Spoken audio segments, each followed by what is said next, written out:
There are more than 190 bikes across 6 different categories in my Bikepacking Bike Buyer's Guide, and for this video I'm going to choose the top 2 or 3 bikepacking bikes for each genre. The bikes I've picked have been narrowed down based on price, which means everything I talk about here represents great value for the performance it offers. I've also carefully considered whether the components, frame geometry and features match the intended use of the bike. This includes details like the maximum tyre widths, the climbing gear ratios, the mounting points on the frame, and of course the bike's weight. Okay, let's start off-road with some drop bar bikes using 29-inch mountain bike wheels. Here is a bike that you may not have seen before, and it is wild. The Ghost Fire Road Rage is a full carbon rig that weighs just 9.4 kilograms with mountain bike tyres. It has more mounts than a Surly, including a very neat cargo cage mount under the top tube. The bike comes stock with a moderately low 25-inch climbing gear, but the nice thing with SRAM components is that you can easily fit a larger cassette and mountain bike derailleur if steep off-road riding is your jam. For such a light and capable bike in this category, the €2,600 price tag is high, but not totally unreasonable. Anyway, let me show you something you can get for a fraction of the cost. The Brezza Radar Expert is perhaps the most underrated bikepacking bike available. For under $1,000, you get a steel drop bar bike that will clear 2.2-inch mountain bike tyres. It has 5 bottle mounts on the frame and fork, along with a subcompact road crankset to achieve a climbing gear of 24 gear inches.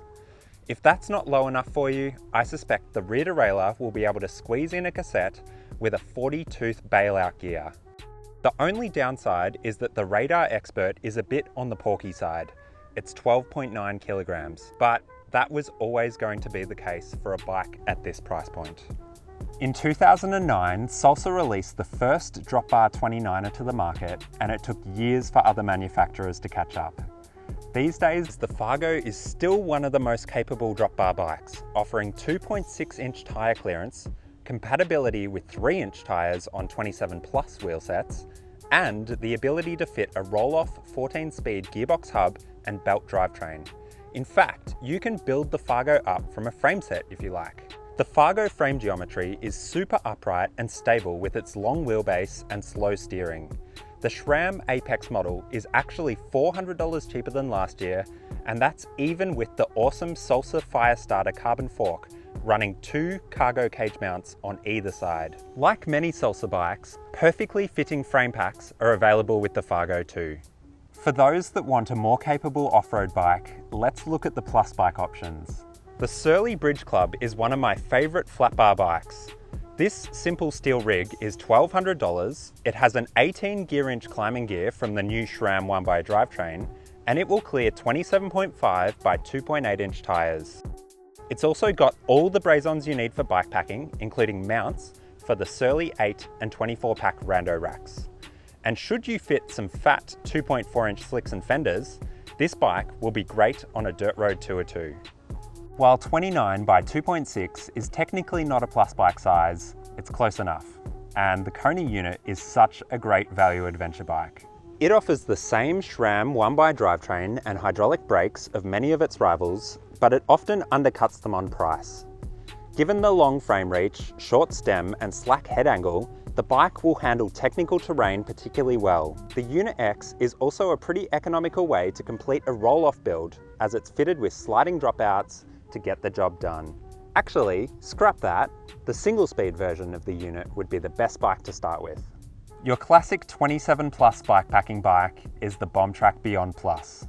This steel bike offers top tube bag direct mounts, as well as triple cage mounts on both seat stays, on both sides of the down tube, and on both sides of the fork. It's running a SRAM NX Eagle drivetrain that provides a 17-inch climbing gear to take you right up into the mountains and a stable frame geometry to get you back down again. If you're looking for something that can provide even more fun on the trails, here are 2 full suspension bikes that I really like. The Scot Spark 950 has everything you want out of a full suspension trail bike. A slack head tube angle, a long top tube, a short stem, wide handlebars, a dropper seat post, and clearance for 2.6 inch tyres. It's running a Fox fork and shock and Scot suspension lockout system, which stiffens everything up using a single lever on the bars. The vertical shock arrangement of the Spark provides ample space for a frame pack, and the bike's weight of 13.9 kilograms is quite decent considering it's running 120mm front and rear travel, a dropper seat post, and a sticker price under $3,000. If you'd prefer something a little bit lighter and faster, check out the giant Anthem 29.2.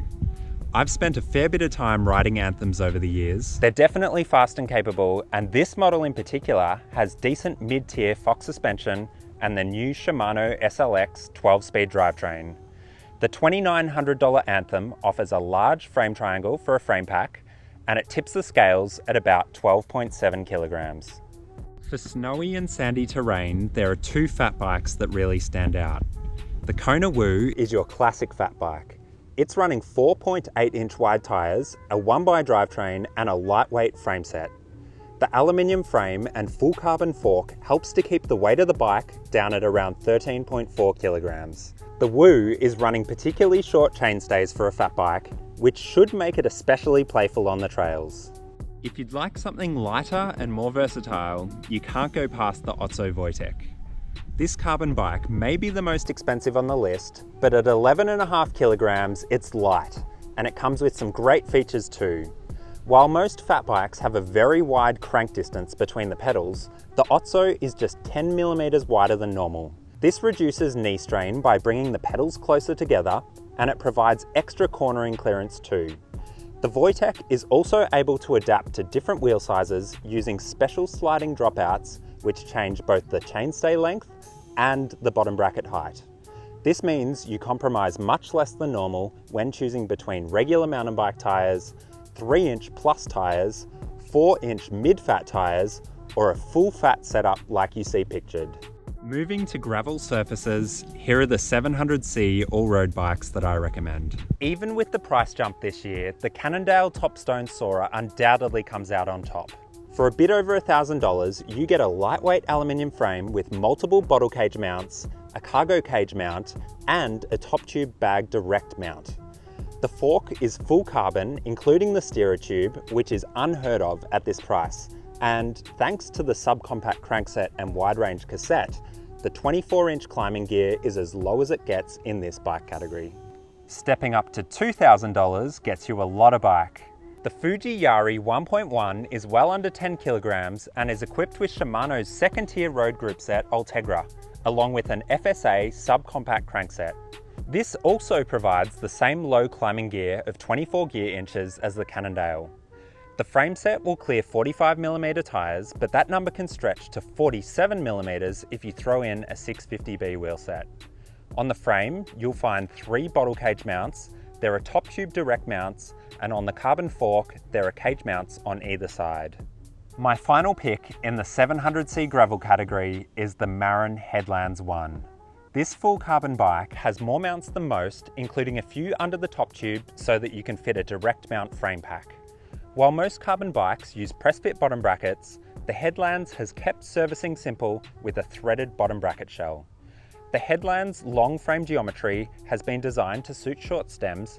If you'd like to find out more, I'd suggest checking out my bikepacking trends video, which is linked below.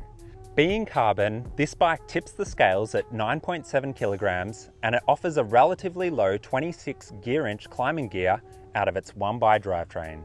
And lastly, let's take a look at the 27.5-inch gravel bikes. If you've enjoyed nerding out today, let me know in the comment section below. My budget bike of choice is the flat bar Salsa Journeyman Soarer. This bike has a frame geometry ripe for an alt handlebar conversion, such as my Koga denim bars or the Surly Molokos, which will provide both an aerodynamic hand positioning along with the stability of a wide flat bar. The Journeyman uses an aluminium frame and carbon fork to keep the weight down to 11.3 kilograms, which is really decent for a bike under $1,000. The most capable 27.5-inch gravel bike is the All-City Gorilla Monsoon. This is one of the only drop bar bikes that can squeeze in 2.4-inch off-road tyres, and it's designed to also happily accommodate some 47mm slicks with full fenders. Yep, with just a simple tyre change, the Gorilla Monsoon can be both incredibly capable on the dirt but also fast on the pavement. The 1x drivetrain is perhaps a little bit limiting on both the on-road and off-road, but you can play with the front chainring to get the ratios right. I really like the fade paint job on this bike, along with the twin plate fork crown and the fact it has mounts for a Surly 8 and 24 pack rando rack. The Diamondback Hanzo Exp is the gravel bike with the lowest climbing gear. At just 21 gear inches, you should be able to comfortably ride up the steepest road gradients, and given the bike weighs just 9.7 kilograms, it certainly won't be holding you back either.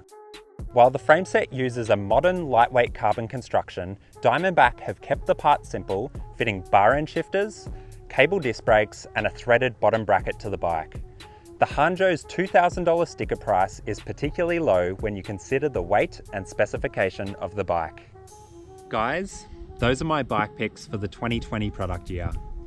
I hope this video has given you an idea for the kinds of features that I look for in bikepacking bikes. But if you'd like to learn it all, check out the 2020 Bikepacking Bike Buyer's Guide, which is updated yearly for free.